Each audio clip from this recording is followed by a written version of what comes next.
दूसरी तरफ शरबत के नाम पर एक कंपनी है जो शरबत तो देती है, लेकिन वो शरबत से जो पैसा मिलता है उससे मदरसे और मस्जिदें बनवाती है। ठीक है, उनका मजहब है। नमस्ते दोस्तों, स्वागत है हमारे चैनल पर।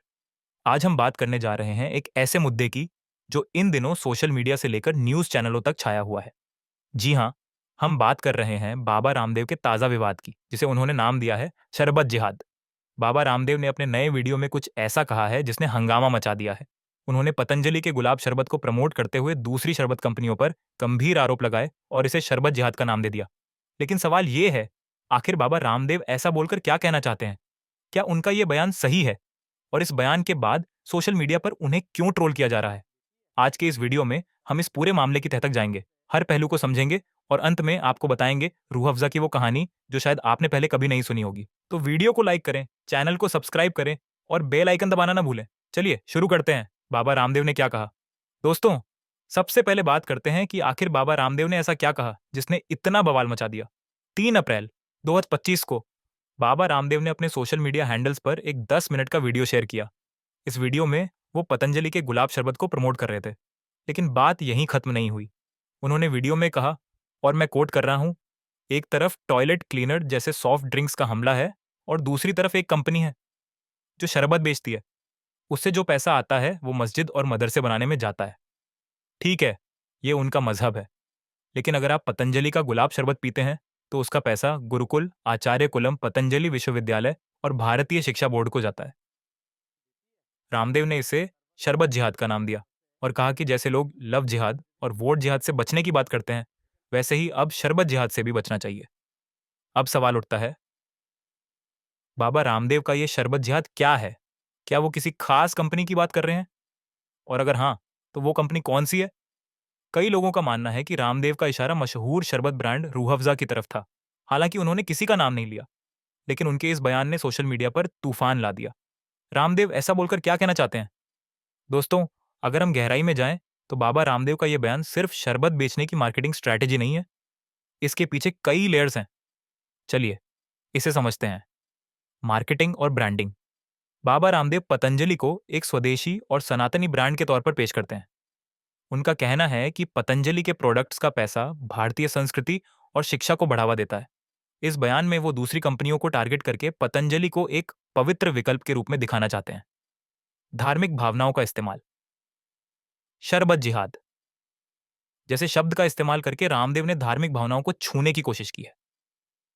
लव जिहाद और वोट जिहाद जैसे टर्म्स पहले से ही भारत में विवादास्पद रहे हैं।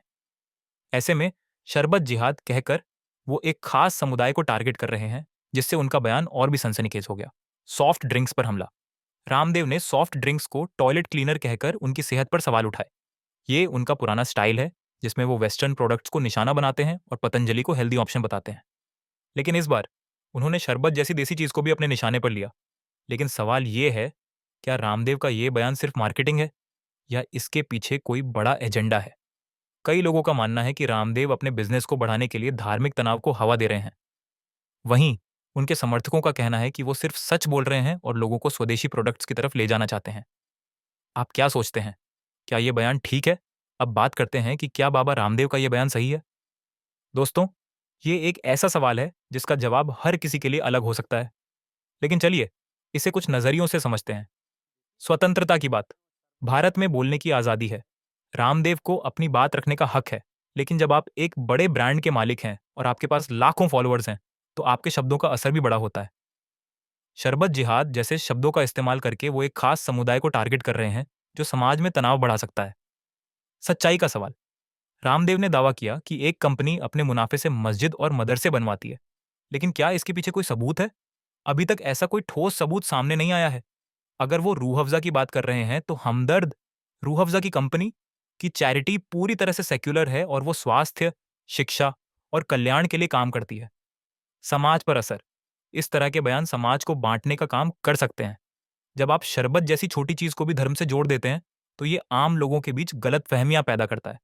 इससे न सिर्फ दूसरी कंपनियों को नुकसान हो सकता है, बल्कि सामाजिक सद्भाव भी प्रभावित हो सकता है। कई लोगों का मानना है कि रामदेव को इतने संवेदनशील मुद्दों पर बोलने से पहले सोचना चाहिए था। लेकिन उनके फैंस कहते हैं कि वो सिर्फ अपने बिजनेस को प्रमोट कर रहे हैं और इसमें कुछ गलत नहीं है। आप क्या सोचते हैं? कमेंट में ज़रूर बताएं। सोशल मीडिया पर ट्रोलिंग। अब बात करते हैं सोशल मीडिया की। जैसे ही रामदेव का ये वीडियो वायरल हुआ, ट्विटर, फेसबुक और इंस्टाग्राम पर मीम्स की बाढ़ छा गई। लोगों ने रामदेव को जमकर ट्रोल किया। एक यूजर ने लिखा, अब लाला जी शरबत बेचने के लिए जिहाद का सहारा ले रहे हैं।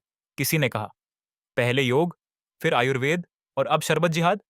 बाबा रामदेव का अगला टारगेट क्या होगा? कई लोगों ने इसे उनकी बिजनेस स्ट्रैटेजी का हिस्सा बताया और कहा कि पतंजलि का बिजनेस शायद मंदा चल रहा है, इसीलिए वो ऐसे बयान दे रहे हैं। लेकिन ट्रोलिंग के बीच कुछ लोग उनके सपोर्ट में भी आए। उनके फॉलोअर्स ने कहा कि रामदेव सिर्फ स्वदेशी प्रोडक्ट्स को बढ़ावा दे रहे हैं और इसमें कुछ गलत नहीं है। सोशल मीडिया पर यह जंग अभी भी जारी है। रूह अफ़ज़ा का इतिहास। अब आते हैं उस शरबत की कहानी पर जिसे शायद रामदेव ने टारगेट किया। रूह अफ़ज़ा। दोस्तों, रूह अफ़ज़ा सिर्फ एक शरबत नहीं है, ये भारत की संस्कृति और इतिहास का हिस्सा है। चलिए जानते हैं इसकी कहानी। रूह अफ़ज़ा की शुरुआत 1907 में दिल्ली के चांदनी चौक में हुई थी। इसे हकीम हाफिज अब्दुल मजीद ने बनाया था। हकीम साहब यूनानी दवाइयों के एक्सपर्ट थे और वो एक ऐसा ड्रिंक बनाना चाहते थे जो गर्मियों में लोगों को ठंडक दे और सेहत के लिए भी अच्छा हो। उन्होंने जड़ी बूटियों, फलों और फूलों के मिश्रण से रूह अफ़ज़ा बनाया, जिसका मतलब है आत्मा को तरोताज़ा करने वाला। 1910 में हकीम साहब ने हमदर्द नाम की कंपनी शुरू की, जो आज भी रूह अफ़ज़ा बनाती है। रूह अफ़ज़ा जल्दी ही भारत, पाकिस्तान और बांग्लादेश में मशहूर हो गया। ये सिर्फ एक ड्रिंक नहीं, बल्कि रमज़ान, ईद और दूसरी खुशियों का हिस्सा बन गया। हमदर्द आज एक चैरिटेबल ट्रस्ट है जो अपने मुनाफे को शिक्षा, स्वास्थ्य और समाज कल्याण में लगाता है। ये कंपनी किसी खास धर्म से नहीं जुड़ी, बल्कि हर समुदाय के लिए काम करती है। तो रामदेव का ये दावा कि रूह अफ़ज़ा का पैसा मस्जिद और मदरसों में जाता है, पूरी तरह से बेबुनियाद लगता है। तो दोस्तों, ये थी बाबा रामदेव के शरबत जिहाद विवाद की पूरी कहानी। हमने देखा कि कैसे एक शरबत ने सोशल मीडिया से लेकर न्यूज़ चैनलों तक हंगामा मचा दिया। लेकिन सवाल वही है, क्या इस तरह के बयान समाज को जोड़ते हैं या तोड़ते हैं? और क्या शरबत जैसी छोटी चीज़ को भी धर्म से जोड़ना सही है? आपके क्या विचार हैं? कमेंट में ज़रूर बताएं। और अगर आपको रूह अफ़ज़ा की कहानी पसंद आई, तो वीडियो को लाइक करें, शेयर करें और चैनल को सब्सक्राइब करना ना भूलें। अगले वीडियो में फिर मिलते हैं एक नई कहानी के साथ। तब तक नमस्ते और जय हिंद।